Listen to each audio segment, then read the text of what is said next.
4వ తారీఖు spirit of Vizag పేరుతో బీచ్ రోడ్లో మార్నింగ్ శారీ వాక్ కార్యక్రమం జరగబోతూ ఉంది. ఏదైతే హ్యాండ్లూమ్ వస్తువులు వాడాలి, హ్యాండ్లూమ్ శారీస్ ప్రమోట్ చేయాలి, ఆ చిన్న పరిశ్రమలు ప్రోత్సహించాలని వీరు తీసుకున్న నిర్ణయాన్ని మనస్ఫూర్తిగా అభినందిస్తూ, గత సంవత్సరమే 10,000 మంది మహిళలతో శారీ వాక్ పెట్టారని చెప్పి విన్నాం.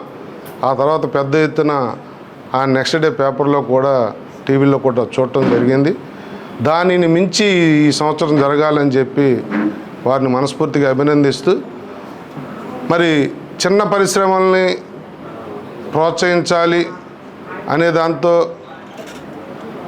మహిళల్లో కూడా మన సాంప్రదాయాలను మర్చిపోకూడదని ఒక అవేర్నెస్ తీసుకురావాలని చెప్పి స్పిరిట్ ఆఫ్ వైజాగ్ వారు తీసుకునే ప్రోగ్రాంకి మా మహిళలందరినీ మనస్ఫూర్తిగా అభినందిస్తూ, ఇది గ్రాండ్ సక్సెస్ కావాలని చెప్పి ఆకాంక్షిస్తూ వారికి అభినందనలు తెలియజేస్తాము.